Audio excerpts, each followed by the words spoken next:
Good morning. Do exam results define you? So I thought I would talk to you this morning while I'm actually getting my makeup ready for work. So please excuse at the minute, no makeup.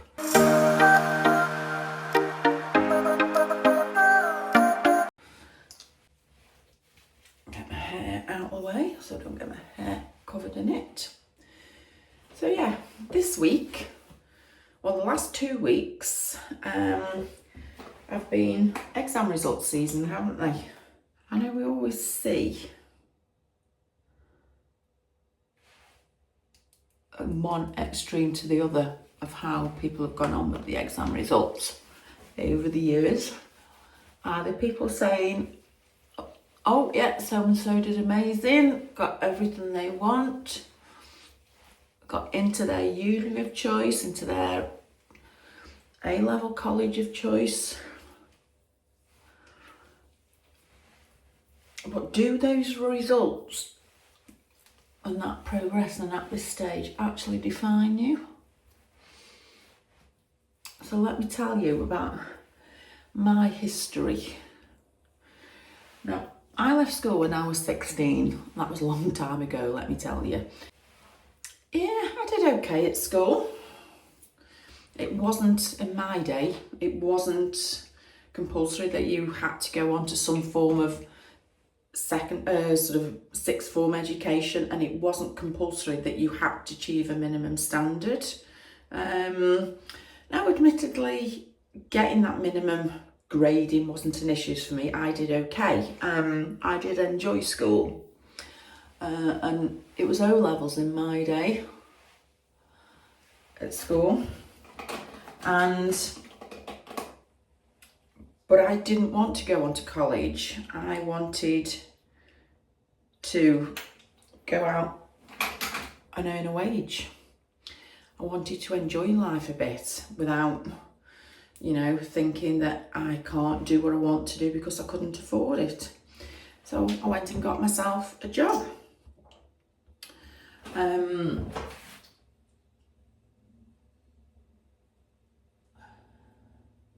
Cover my pigmentation up with concealer. So yeah, went straight into full-time work. And for the first 2 years after leaving school at 16, I did little bits of reception jobs just to learn me some life skills. One thing I always wanted to do when I was at school, sounds daft now, was to work with money. So when I think I was 18, I actually then got a job working for a building society, my dream job. Didn't have A-levels, but still got my job that I wanted at the time. And yeah, that was great. Loved life. And I worked for that company for 14 years. Worked my way up through the company. And I actually did very nicely. I think during the 10 years after finishing school, I always went to night school though to do some other form of learning, or did sort of learning from home. So I did carry on with my education in an informal way, I suppose. Some of it was work related, some of it wasn't. But I did that while I was working. And then after 14 years of working for that company, that kind of working life became very stressful. And it did affect my mental health. I had to take some time off work. And I decided at that time I needed to change what I did as a career, because working in financial services at the time was very, very stressful.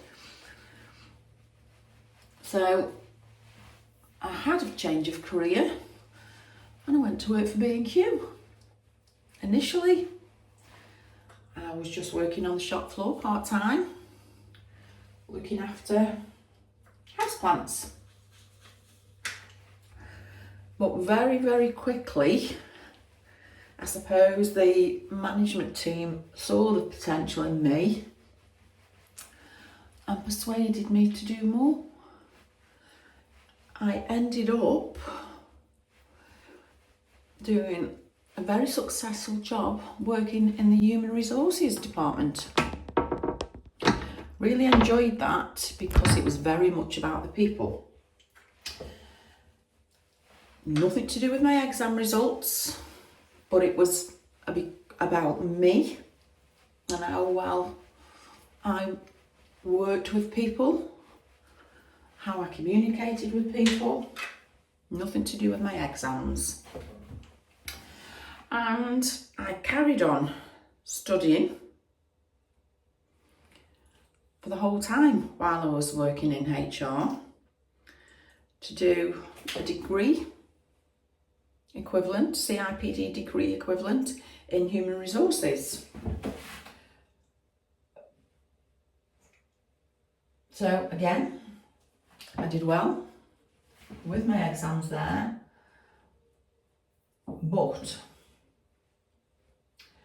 I still wasn't getting the satisfaction that I actually wanted from a working career.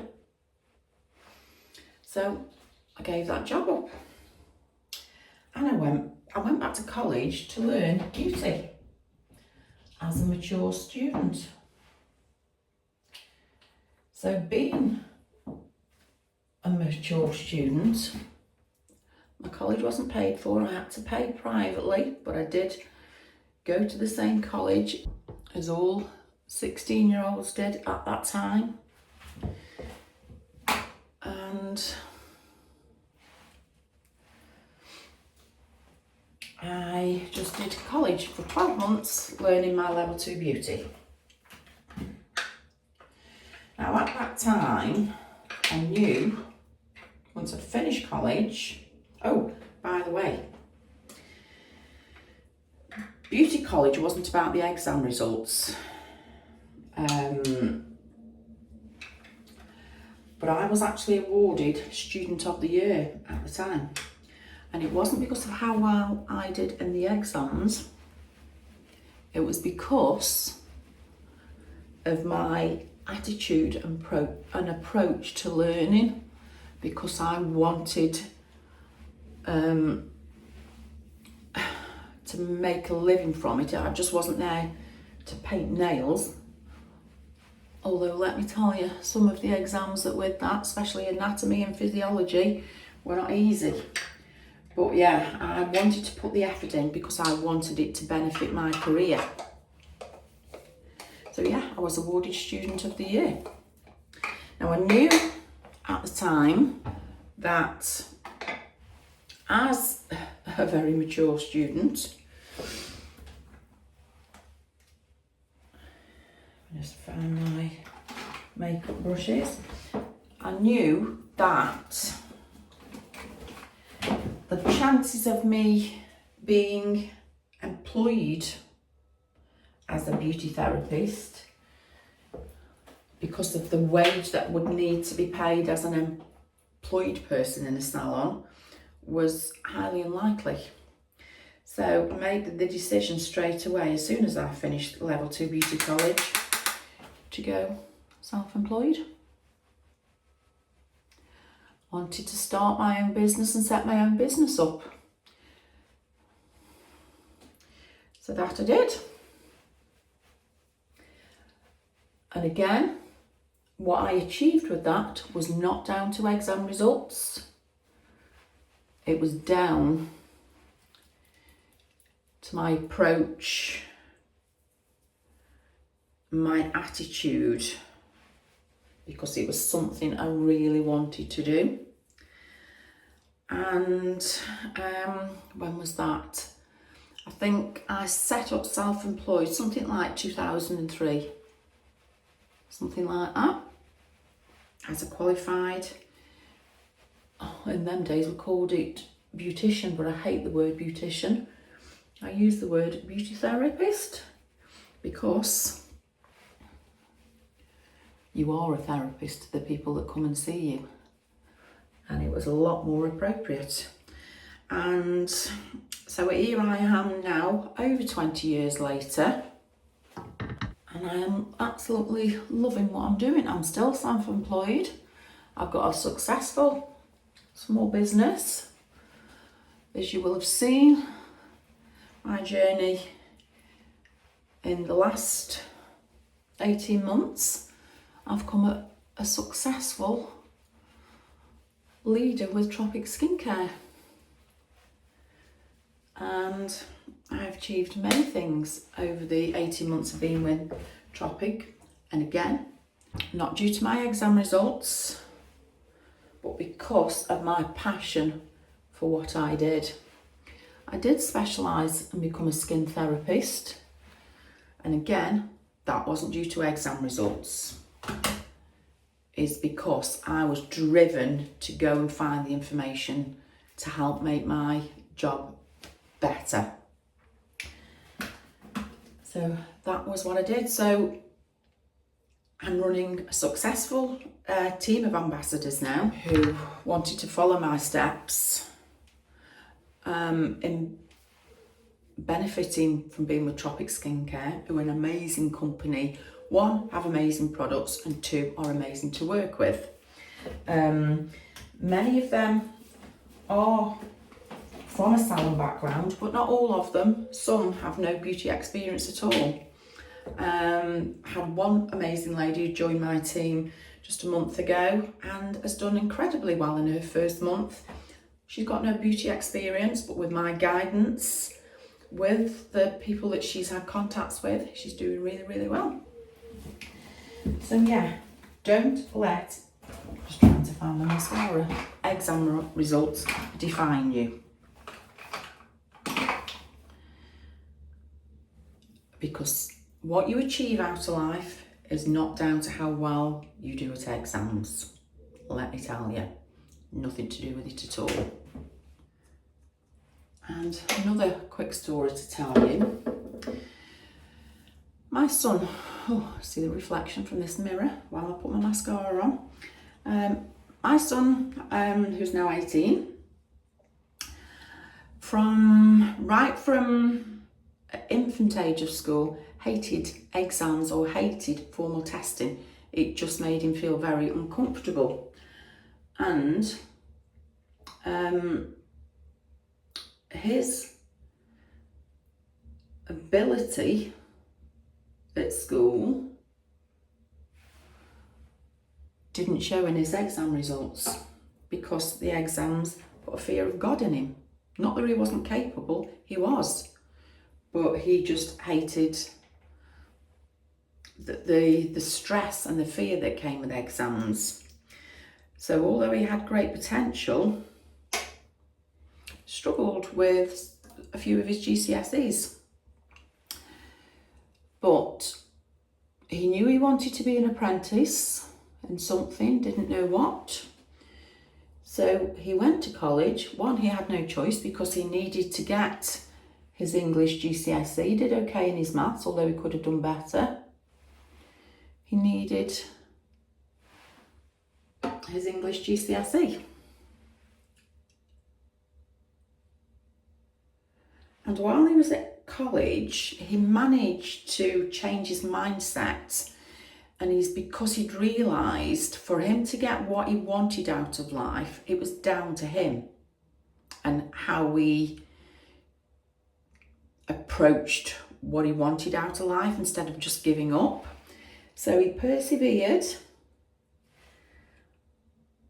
and he absolutely smashed his English GCSE to the point where they were amazed he didn't pass it first time round at school. And it was all down to his mindset and his approach, and is now doing very, very well with his apprenticeship and is loving life. So don't let your exam results define your future. They don't define your future, whether it be your A-level results or your GCSE results or your private education as an adult. If you've got something out of life you want to achieve, find ways to change your mindset so you can find your way in life to get what you want. Your dreams, they will happen if you want them to, regardless of your exams. So I did okay with exams, but they didn't get me my success that I have got today.